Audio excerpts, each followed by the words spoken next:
Assalamualaikum warahmatullahi wabarakatuh. Halo teman-teman, kembali lagi dengan saya Nabila Nur Aziza, Prodi Pendidikan Agama Islam kelas 4A. Tujuan saya membuat video presentasi hari ini adalah bertujuan untuk memenuhi tugas UTS, yaitu dari matkul pembelajaran Kurdis di madrasah. Baik, selamat menyaksikan. Mohon disimak dengan baik ya kawan-kawan. Nah kawan-kawan, kita sudah memasuki materi nih. Yang pertama, apa sih perbedaan esensial antara konsep Al-Quran dan hadis serta keterkaitannya dalam pembelajaran di madrasah? Jadi perbedaan esensial, kalau Al-Quran itu merupakan wahyu Allah Subhanahu wa taala yang diturunkan kepada Nabi Muhammad SAW melalui malaikat Jibril. Sifatnya juga mutlak kebenarannya dan menjadi sumber hukum Islam yang pertama. Yang kedua ada hadis. Hadis itu merupakan segala perkataan, perbuatan, dan ketetapan Nabi Muhammad SAW. Dan hadis ini menjadi sumber hukum Islam kedua setelah Al-Quran. Keterkaitan dalam pembelajaran di madrasah. Yang pertama, Al-Quran memberikan prinsip dan aturan umum, sedangkan hadis menjelaskan cara penerapannya. Yang kedua, dalam pembelajaran, siswa tidak hanya memahami ayat Al-Quran, tetapi juga hadis yang menjelaskan ayat tersebut. Contohnya, Al-Quran memerintahkan sholat, sedangkan hadis menjelaskan tata cara pelaksanaan sholat. Oke, selanjutnya sebutkan 3 metode pembelajaran Al-Quran dan hadis yang inovatif dan contoh penerapannya. Baik, yang pertama itu metode diskusi kelompok. Metode ini adalah metode pembelajaran di mana siswa bekerja dalam kelompok untuk membahas suatu materi atau permasalahan. Contoh penerapannya, yang pertama, guru memberikan suatu hadis tentang kejujuran. Yang kedua, setiap kelompok itu mempresentasikan hasil diskusinya.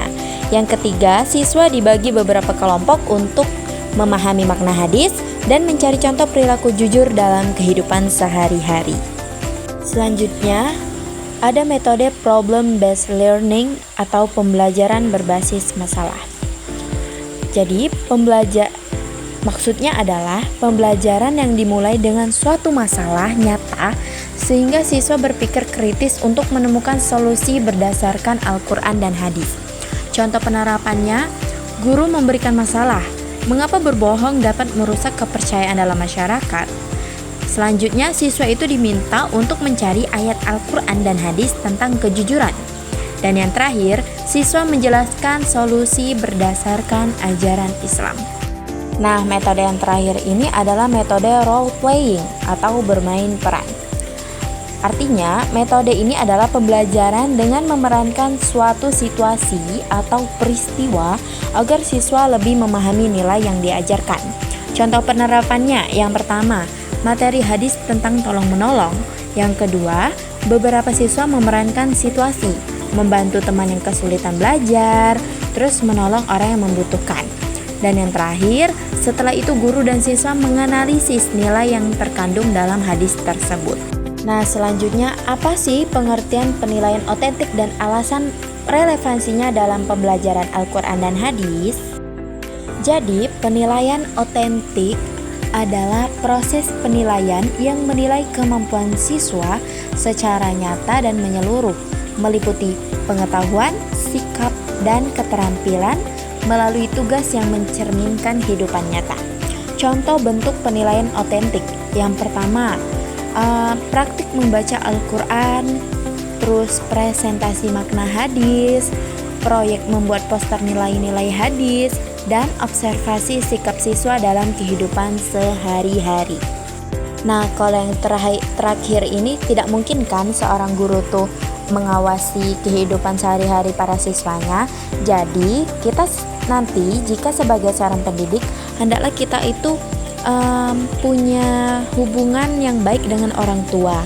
Nah, jadi kita tuh mengadakan pertemuan kepada wali murid masing-masing dan kita membicarakan apa sih tujuan kita gitu. Kayak misalnya, Bu, tolong diawasi ya sikap anaknya, misalnya harus berperilaku jujur, sopan dan santun. Seperti itulah kira-kira ya.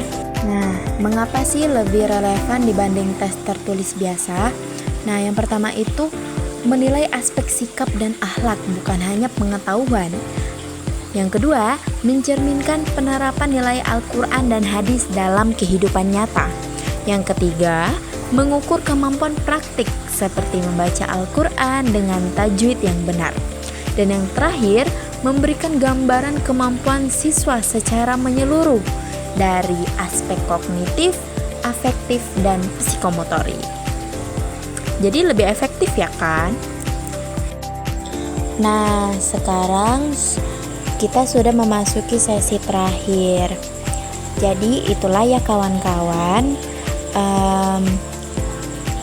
yang dapat saya jelaskan. Kurang lebihnya saya mohon maaf, kepada Allah saya mohon ampun. Wabillahi taufiq wal hidayah.